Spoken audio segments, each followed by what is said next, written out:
I think we're now at a stage where HR has really two paths in front of them. They can either choose to change because now they're being forced to by the business, by macroeconomic factors, or they can stay as is and become obsolete. It sounds very blunt, but I do think in the next 12 months, with all the budget cuts, all the headcount reductions, and all of the unfortunate conversations we've been seeing and hearing around HR, I think that choice is going to need to be made by more organizations.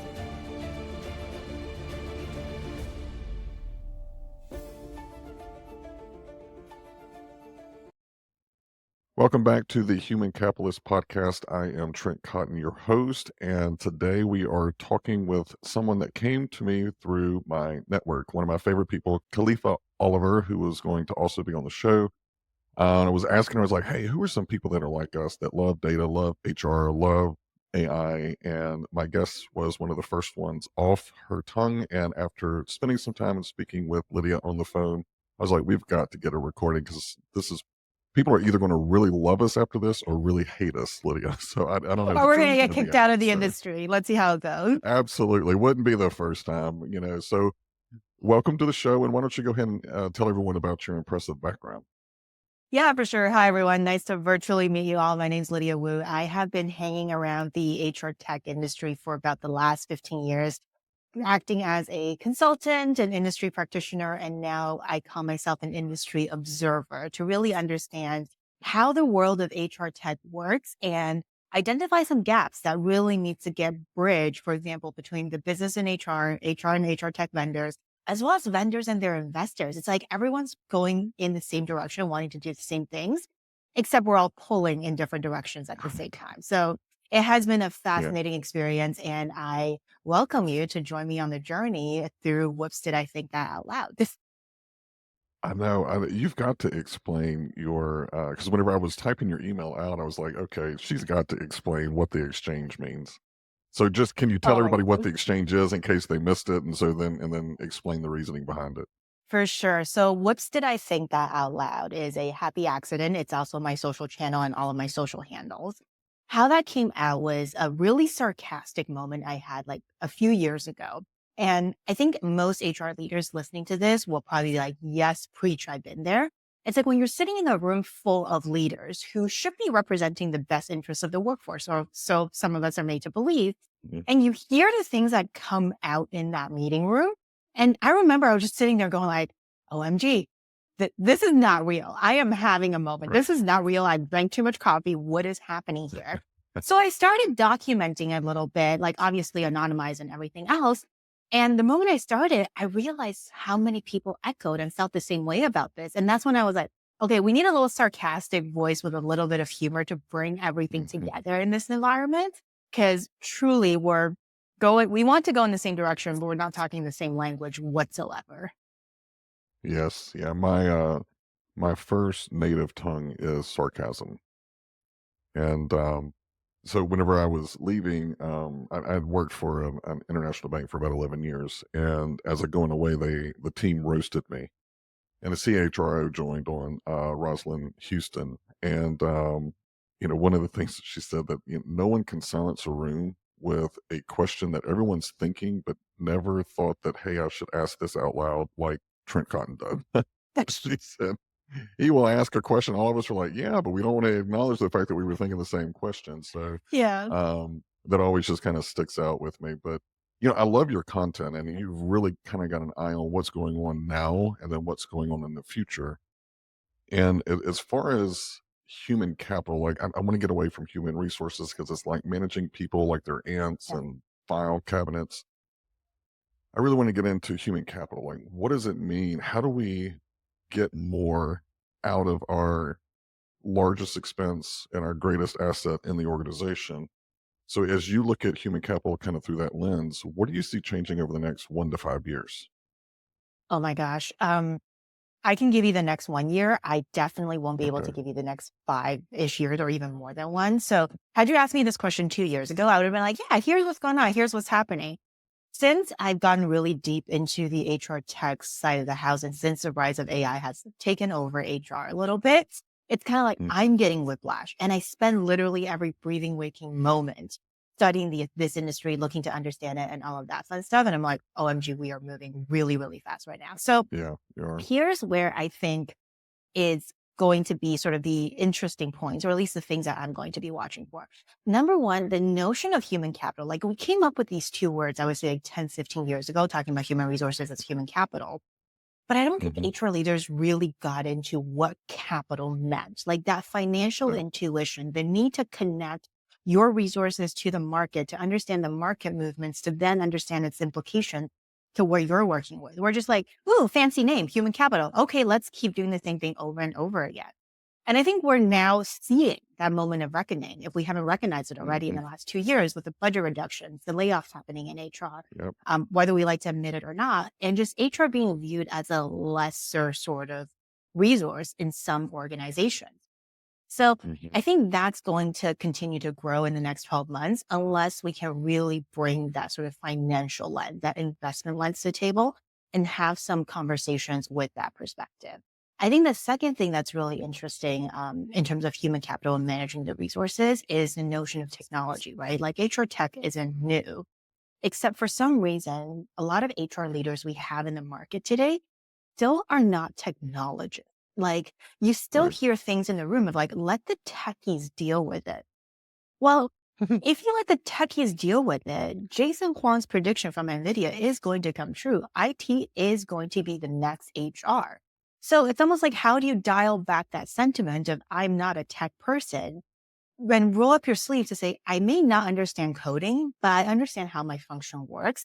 So let me figure out how I can leverage my strength and enter that conversation. And I don't think we've started to see that happening in the market just yet.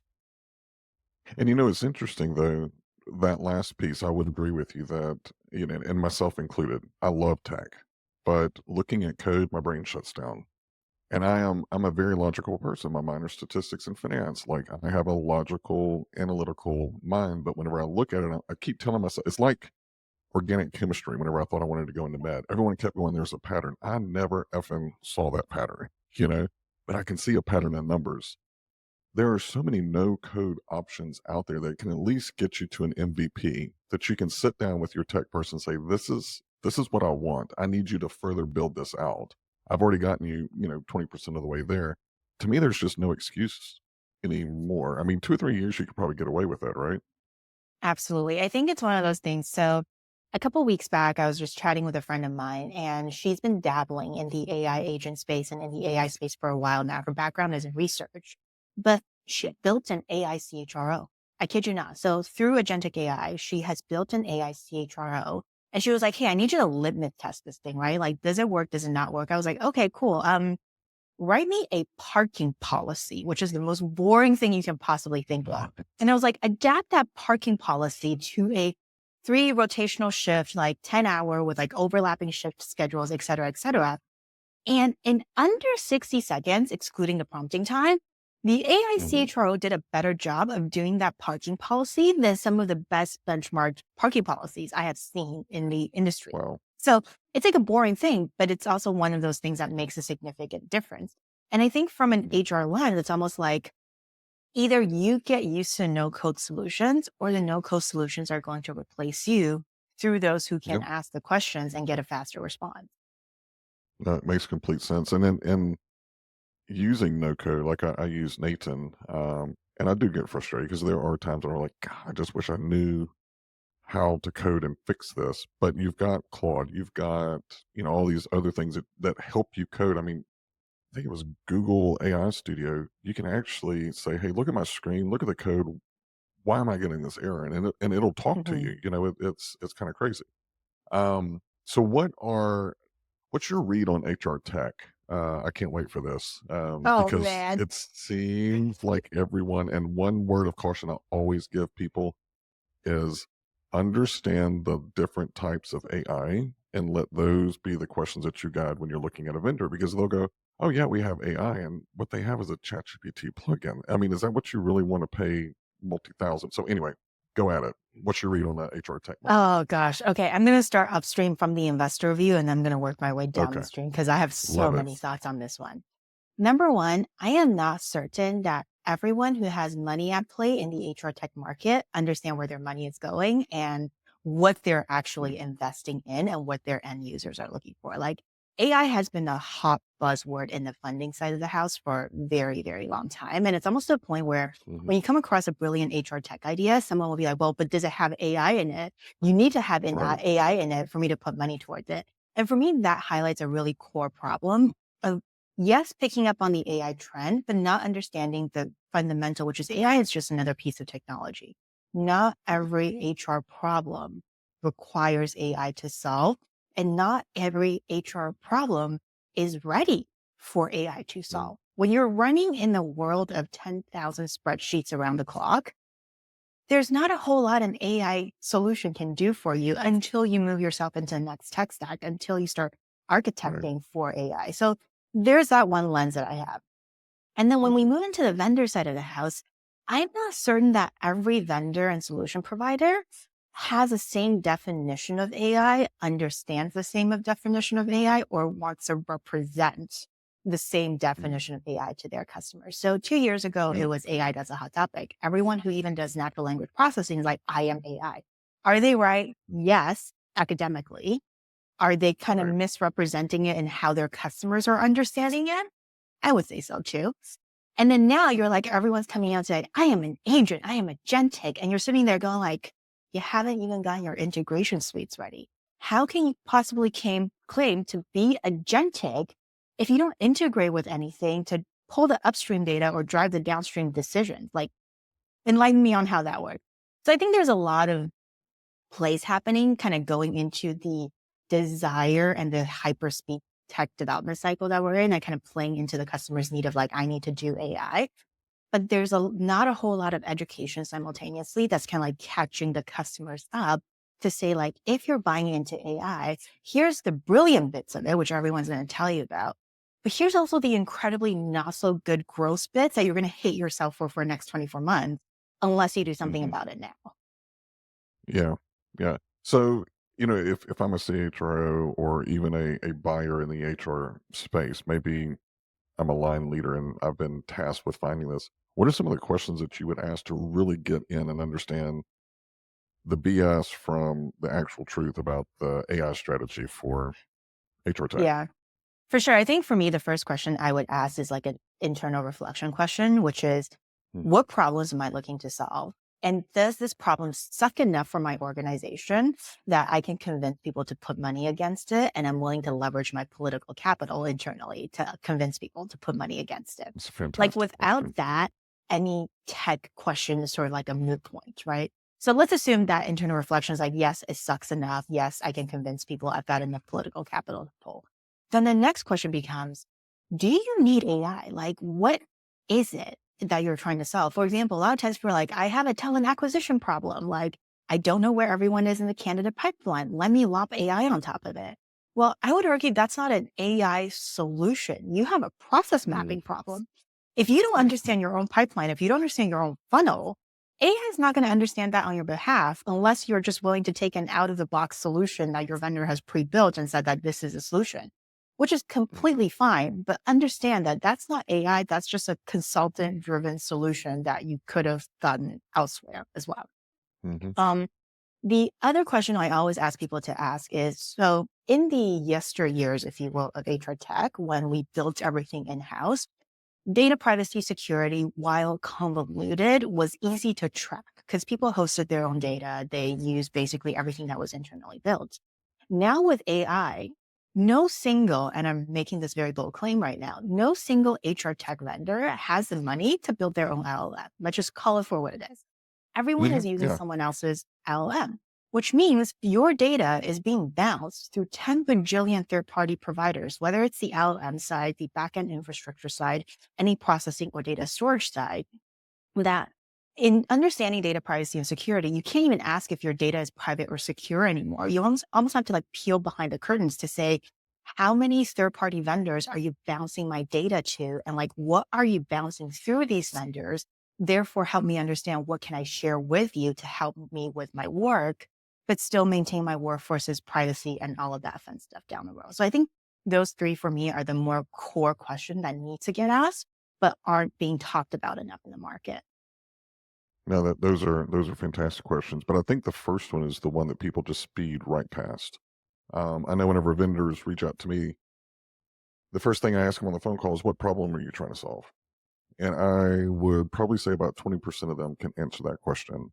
The rest of them get into features and benefits. Mhm. And I don't need features and benefits because I need you to tell me how are you going to solve my problem. There was a guy, a CEO who reached out to me, and he just delivered it perfectly. He said, "Do you agree that 101s could be done better?" I said, "Absolutely." "Do you agree that you need more documentation?" "Yes." "Do you agree that the review process sucks?" "Yeah." "What if I told you I have a solution that uses AI to pull all that together and helps you solve, like, I mean, he could have had the ugliest UX, but he was solving the right Yeah. problem, and I just I love that you started with that because I do think that those 3 kind of questions within that first questions are brilliant. So I may have to quote you in the future and say that I thought that. That was a I mean, brilliant, it's not brilliant me, right? question. If you think about how people historically have solved problems, and this is kind of where we get into like human evolution, like our human Mhm, intelligence versus machine intelligence. What I said mhm, isn't new. It's how our ancestors have came up with fire, how they managed to cook right, food, how farming societies became industrial societies this entire time, which is what are we trying to solve? And I feel like we're kind of navigating further and further away from that, the more mhm. shiny and more distractive sort of technology that we're seeing in the market. No, I agree. And especially there's so much unknown and the speed at which things are evolving. I think I saw that OpenAI is coming out with its new model, what, 3.5? No, It's 4.5. 4.5 and 5 is coming soon as of this And morning. 5 is Yeah. coming right behind that. And I was listening to Sam Altman speak at Davos, and he was talking about the first iteration was 18 months. And Mhm. now the next one was 6 months. And then now it's getting down to 90 days. He says, and now as we're getting ready to roll one out, we're already training the next model. So that time compression, you know, I can see where a lot of people in HR who say I'm not a technologist, well, even the technologists, I'm kind of like you. I'm like, all right, what has come out today that I missed? Yeah. you know. Um, so how do you keep up with all of that? I mean, that would be kind of interesting. Do you have like an agent that does it for you, or what's your I process? wish. I wish. So I don't keep up with all of it is quite honestly the answer because there are days where I'm like, oh wait, how did I miss this thing that came out 2 weeks ago? Like, why is this such a big deal now? Right. And like catch up, catch up, catch up. Hmm. But what I do, which is actually funny that you said Sam Altman, it was in his latest response to sort of how he views the competitors in the market, like takeovers and all of that in the AI market, that he said this in the context of. But his whole premise is focus, right? I think with HR in the AI market, and at least my personal view is have the focus. You know, you're working in the people space. You're not going to look at AI in the Hmm. finance space. You're not going to look at AI in the IT space. So absorb as much as information as you can, but keep and maintain that focus of the people space because that's how HR was created. That's why HR was created. It's to manage the human capital side of the house. So Hmm. everything you see and everything you hear, kind of in my mind at least, goes through a first initial filtration process of, is this related to HR? Could it be related to HR? If yes, okay, we'll pull it into my absorption funnel. If not, I'm tossing this side into the I will deal with you Right. later and figure it out later funnel. Hmm. No, that's a great process. And do you keep this kind of like a central repository for that absorption process, like just your own little external brain? Kinda. I mean, it's somewhere between my Apple Siri reminders and a notebook and possibly a couple napkins in my kitchen, quite honestly. It's like as ideas spur up, you're like, okay, is this important enough? Let me get on it. Yep. And at one point, this is actually a really interesting confession. I figured out that Safari actually has Hmm. a limit to how many tabs you can keep open at the same time. It was How did you 500. hit the limit? It was 500. Point being, that's how I keep track of all the ideas and things I got to look into. Oh, wow. Wow. Yeah, I use Notion. That's my external brain. So I've got like this little automation that I can go, here's an idea for a blog, and it goes and it puts it in my content, or hey, I want to read this later. It goes and puts in my read later. Because I'm one of those that it's like I'll keep trying to think about it so that way Yeah. I don't forget it. And like my brain. I need that brain power for other things. So what are some moments of reckoning that you are expecting HR to see in 2025? And what excuses, so kind of a two prong, the Yeah. reckoning, and then what are some excuses that are no longer going to be applicable because of AI? Oh man. Okay. So I think let's go to excuses first, This then we'll is talk about the this is reckoning. this is This is where gonna we're be going to get fired from interesting. HR. Yes, this is gonna be interesting. So excuses. We don't have time to do this, like we're too Mm, busy doing the routine tasks, no longer apply. Because if you think about how HR handled a lot of conversations in the last sort of 3 to 5 years, it was like, oh, we're busy with XYZ admin tasks. It's open enrollment season. We can't do this strategic initiative. So yes. park it, park it, park it. Now the response on the other side, if I were in that conversation room with them, is like, well, get AI to do it. You figure out how. So now it's kind of like you're getting hit back every single time with the I don't have time conversation. The second thing is like, oh, but regulation doesn't allow you to do that. We can't do that because that's non-compliant. We can't do this because doesn't say that. Like in a way, I think HR has found comfort in how complex the regulatory environment can be surrounding labor, employment, and different types of workforces. Well, guess what? Your leaders can kind of figure out what those regulations are probably within a 30-second prompt, if not less, from any like LM of their Mm, choosing right now. You know, there's not even one that specializes. It's literally everywhere.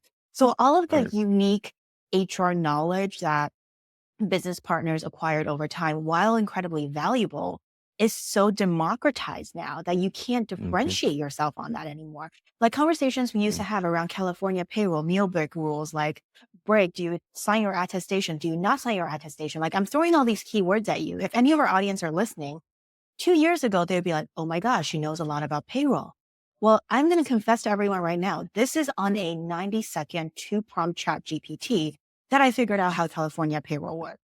So everything that we used to think is our job security and like our reason to push back to the business no longer Hmm. exists at this point, especially with a very savvy business leader. So if you still think that that excuse exists, it doesn't. Your leader probably wants something else out of the equation that they're not pushing you hard enough to basically tell you to the face that I can figure this out. So take a seat and we'll work on it without you if we absolutely have to as HR. So I think that's sort of the excuses that no longer exist. It's almost like what HR used to hold on to as job security in a way without its Right. acquired historical knowledge that isn't So a it's kind of like competitive a Wizard advantage of anymore. Oz. Yeah, it's kind of like a Wizard of Oz thing. We've been able to most.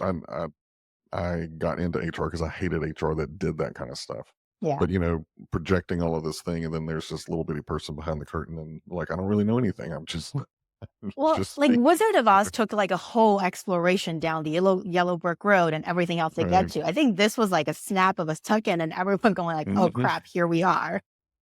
Yeah. So there's that. I think the other part of your question, which is like, what are the moments of reckoning that's coming in association to that? So back in early 2023, had someone said like, oh, AI is not saying like, it's going to be like mobile, it's going to be like cloud, it's going to like go away soon. Most HR people would have believed them and they would have been like, okay, fine, like head in the sand, let me figure out what need to do like tomorrow to put out some fires. I think we're now at a stage where HR has really two paths in front of them. They can either choose to change because now they're being forced to by the business, by macroeconomic factors, or they can stay as is and become obsolete. It sounds very Hmm. blunt, but I do think in the next 12 months, with all the budget cuts, all the headcount reductions, and all of the unfortunate conversations we've been seeing and hearing around HR, I think that choice is going to need to be made by more organizations than those who may be willing to admit. Mm, yeah. I want to let that sit with the audience because that's definitely, yeah, that's a hell of a moment of reckoning. And we were talking about excuses before, and I think one of the things that HR or any department actually, they've implemented tech before and it just didn't work. And Mhm. so now, because AI can be so pervasive with information and everything, they are even more hesitant. And when we were talking before, you were telling the story about IT and project management and job security. Can you kind of walk through? Because it was I'm not even going to do it justice with the story, but can you kind of walk through, like, how do people get around being hesitant about putting in new tech because of what's happened in the past? So I think before, I've been through more HR cloud implementations than I like to admit and have coded the back end of way too many systems and I like to think about or like, yeah, still sent a cringe down my spine sometimes. But before it's kind of like it's that wall, right? It's the we know how to do it Mhm. better and everything else. And there's a job security layer to all of this. So from an HR standpoint, it's like, well, we're HR, we know how to do it better. No, we're not going to do it. We know how to do it better. No, we're not going to do this. Oh, you want to implement a whole ticketing service that integrates IT and HR? No, this is why HR is a unique snowflake. We're not going to do it. Now I Yeah. think we're at a point where, again, the knowledge that HR has held very dear and close to their hearts is becoming so pervasive that IT is effectively coming in to say, I don't need that knowledge. My vendors Mhm. can come up with that knowledge. I can supplement it through AI.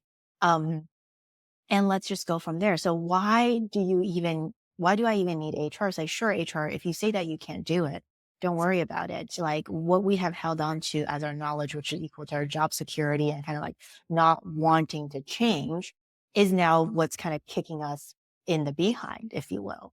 And I think a lot of Mhm. times, this is really where I'm going to get myself into trouble. So full disclaimer, if anyone were to listen to this in the future point in time, I think a lot of times when you look at senior HR leadership, they are at a stage in their careers where it's like you're craving more stability. You have fought for 20, 30 years to get to that position. You're probably within a certain number of years from retirement. So if I were to put myself in their shoes for a moment, and this is incredibly understandable and incredibly human for them to feel that way, so I'm not faulting anyone. I would also kind of look at here and think like, why should I change? Like, I can just ride this thing out for as long as I humanly possibly can and call it a day. Like, whatever happens next is someone else's problem. It's not my problem. So now you have this echo effect that's happening of IT knowing your job in a way better than you do because of how pervasive that knowledge is.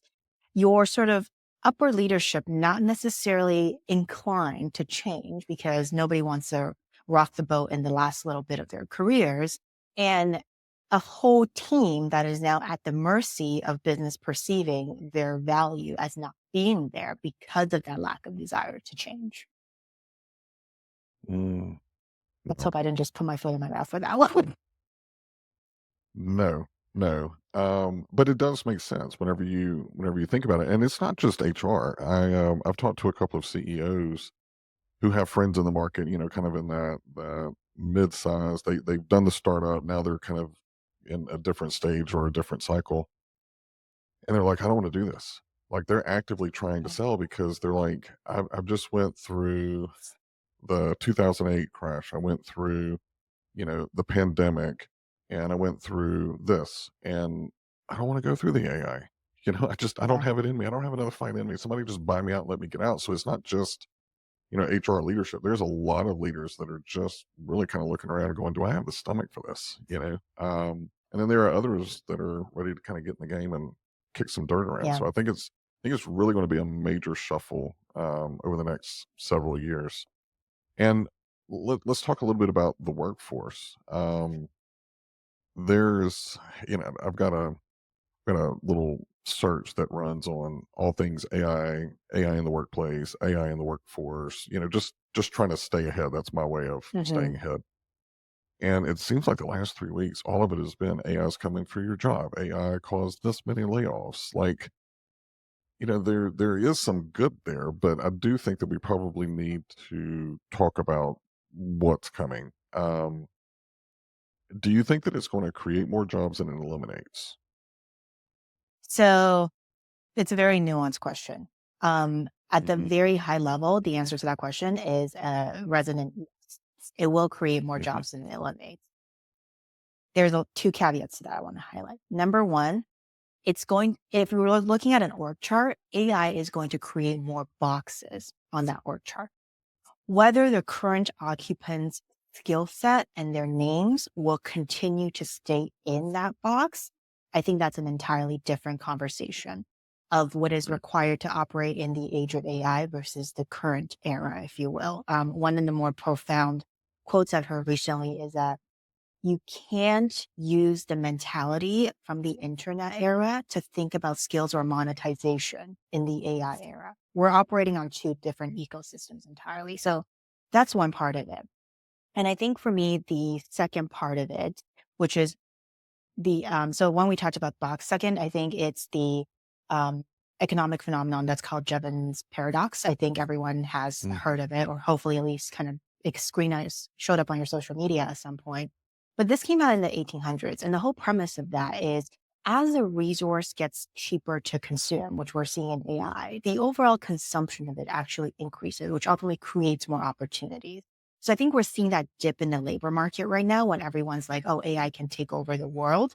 Um, I do think there is a moment of reckoning coming in terms of companies kind of walking back on some of their decisions and realizing that you need a human in the process after all, but the role of that human is going to be a little bit different. mm. That's pretty insightful, and the numbers support that. I saw someone that was kind of in my friend group, and they were quoting, "Yeah, I see that AI is going to create 92 million jobs, and 89 million are going to be eliminated. So we still have 4 million." And that last part that you were talking about, I really had to kind of unpack it for them. It's like, no, there are 92 million new jobs that are coming that we don't even know, one, what they are. Two, Yep. is the workforce that we have currently qualified for that? And the 89 million that are going to be eliminated as a result of AI, have they been upskilled or retrained in order to be able to handle that new workforce, or that the new workforce demand? So I don't think it's really hit people.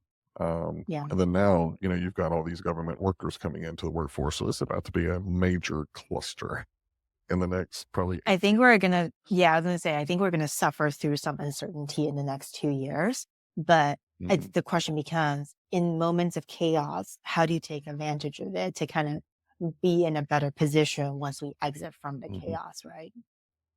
So if someone's listening and they're in that chaos and they want to take advantage of it, what advice would you give them? I wouldn't say this is advice. I'm gonna ask them to kind of walk through a question in a scenario with me, right? Okay. So take everything you know today. Now, if I were to stick you in a time machine with everything you know today and catapult you back to the start of the internet net era in like the late 80s, early 90s, knowing what you know today, what would you have done differently? What opportunities Mhm, would you have spotted? And what are the things that you would have invested your time and effort into learning more about? mhm, Now, take yourself out of that scenario because whatever that answer was, I need you to apply it to the current day and time as we're entering sort of the start of the AI era, if you will. mhm. Great. Yeah, I think that's advice. I mean, that's a thought process, so I'll call it advice. And we have so many people, and I think TA is probably taking the biggest hit in HR. Um, what skills would you suggest that they can begin trying to develop to be ready for that next wave if they're not technical? Because I think a lot of them just kind of look at it and go, "I'm not technical," and so they self-select out. But that Yeah. there's too much out there. Like, where do you tell people to go to upskill? For sure. I think I want to comment a little bit about the TA thing because it's a very interesting phenomenon that I've noticed as well before I talk about where do they go and how can they Okay, look at perfect. what's technical. So going back to the very, very first bit of the conversation we had, which was the notion of human capital and the notion of understanding the finance mechanisms. Part of the reason why TA is taking such a hit is if you were to purely look at it from a business lens, would you pay for a resource to stay idle or would you pay for a resource on a per use basis? So I think the reason why we're seeing a lot more TA folks being outsourced and like certain operating models in TA changing is the business and possibly some HR departments recognizing sort of if they want to pay for, commit to a fixed resource expense, or if they want to flex that resource spend based on need. So Mm, in a way, it sets for a function, but in another way, if you were to look at it from a different angle and reframe it, it does make sense from a business perspective. Now, for those who are kind of saying like, oh, I don't want to deal with AI again, like let me self-select out. I don't think you need to deal with AI. Like somehow we still perceive AI as I need to be hands on keyboard coding AI to be a part of it. But mm, reality is, I think we're all consumers of AI in one way or another. So one thing I would encourage people to kind of reframe their thinking on is AI only works with publicly available data that is out in the ecosphere. So the more data we feed it, the better it's trained, the better it works. Now, if you're just a consumer of AI, your views are not being baked into what the AI is generating or any LM outputs essentially that supports the AI tool. So in order for you to kind of build a world, if you will, that you want to operate and you want to work in, it's almost like in addition to consumption, you need to think about how are you putting back your knowledge, your data, your perspective back into the AI ecosystem. And I think that's really the sort of micro slash baby step for anyone to take, which is start actively engaging with AI, be it like a chat GPT tool, be it the type of searches that you type into Google or any other search engine of choice. Look at it from the angle of what do I want to put back into the system to create the view, if you will, down the line that I think the world should be operating at? How do I put my perspective into this broader pool of data and knowledge that exist? Um, I do want to go back though, because you kind of dropped a little bomb in my head about the operating model for TA, how it's always been. You know, you're paying for a resource, whether they sit, they can be there and be idle. Mhm. Kind of saying that it's almost like a pay as you use model. It might be something that more companies are doing. So kind of like a gig. Do you see that kind of being the new face of TA of we're going to bring this person in, they're going to work this 30 or 40 jobs that we need to get filled and then, get rid of that resource? Because that's really interesting. I think it's already the new face of TA. So I've done a teeny tiny little investigation on my own. I think depends on the scale and the company that you're talking about. The smaller organizations and the mid-sized organizations are already moving on to that pay as you go model, right? And Mhm. again, if we kind of zoom out of the HR angle for a moment and look at the macroeconomic lens behind it, like a decade and a bit ago, Uber and everyone else with the gig economy came to market. Then you have everything is licensed, everything is rented now, and all of that fun Mhm. stuff. I think it's at a precipice where people are kind of getting very used to that way of doing business and that economic model. And they're looking at their current world to say, if resources are limited, why can we not apply the concept and principles that we've seen in the consumer market into the HR market and into business market and basically rent as we go and pay as we need to. So I think with TA in mind, that change is going to happen. Now, I'm not saying that everyone's going to get rid of their TA teams or anything. I think the Yeah. build and the operating model of those teams are going to change and we're going to start to see that. I also do think that other parts of HR are also going to be impacted by it because for some reason, TA is always the first function to get hit. When we went to cloud, when we went to mobile, when we did Yep. anything, when we did analytics, it was like TA, TA, TA. It's a matter of I've always time. said So that TA was the first to try and the first to die. exactly, you know? exactly. So I think we are going to start to see sort of like pay as you go comp resources, pay as you go benefit resources, pay as you go global mobility resources, so on and so forth. Um, it's an inevitability once we start to see how that's reshaping the TA operating model. That's interesting. So you do feel like this may permeate to other aspects within HR. I mean, I I am could see. convinced.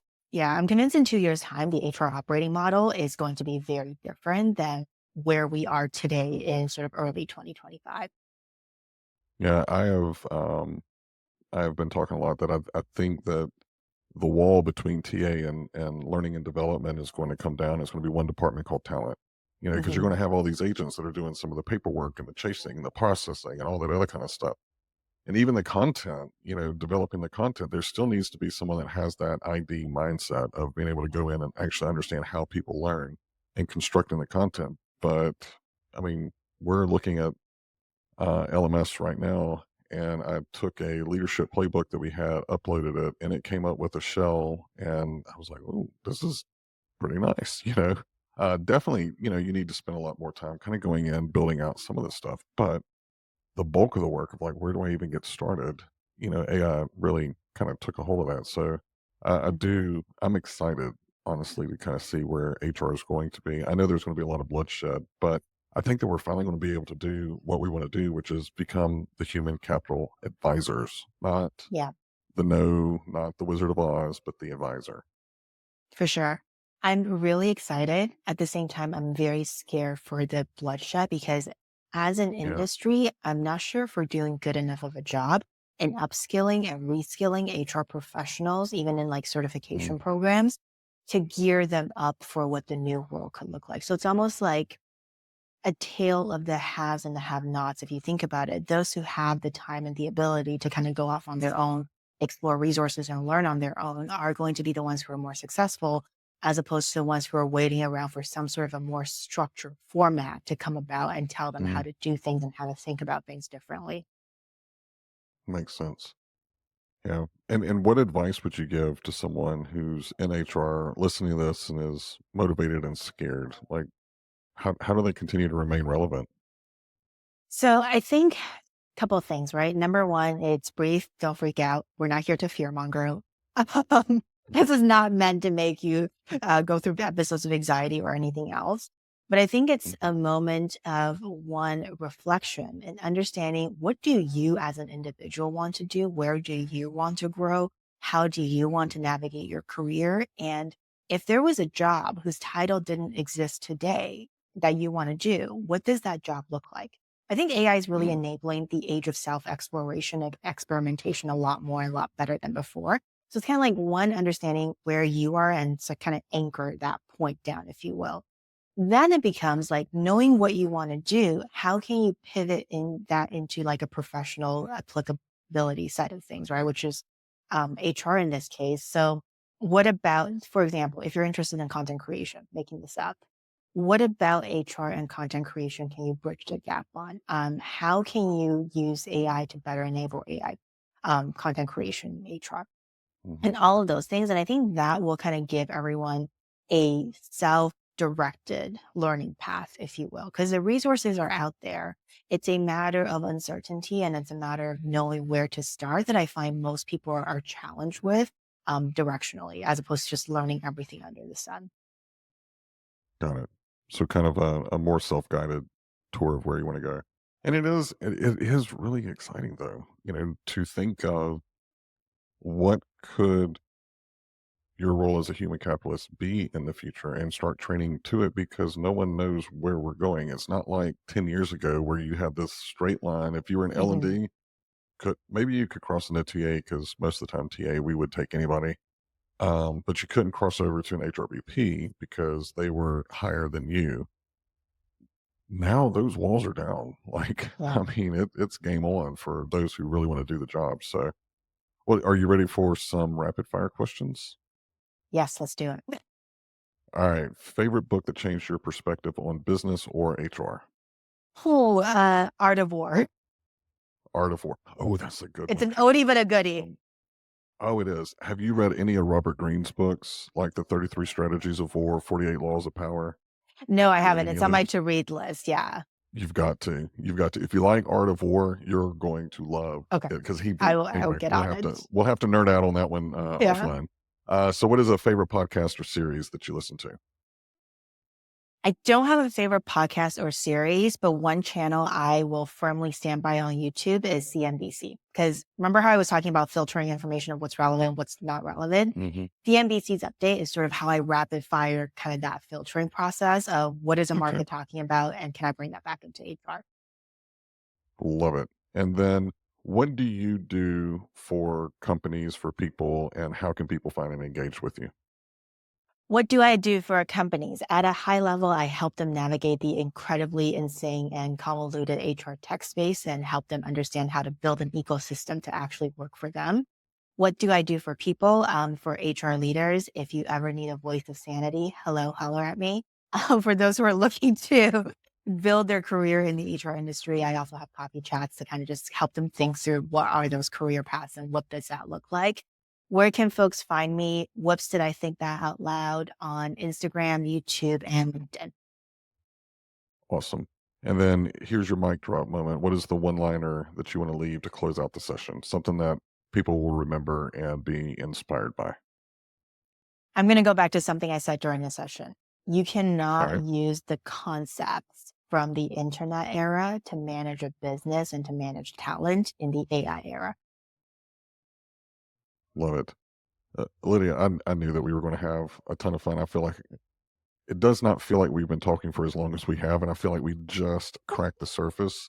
But after speaking, this is our second or third time talking.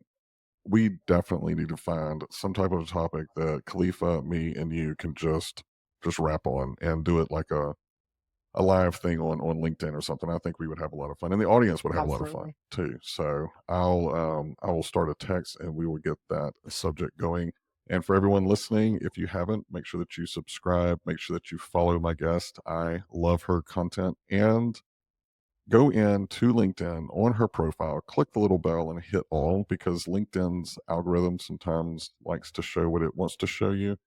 Make sure that you're managing your own content. And I will promise you that if you looked on all of my little bells, hers is definitely at the top. So, Lydia, thank you so much for joining.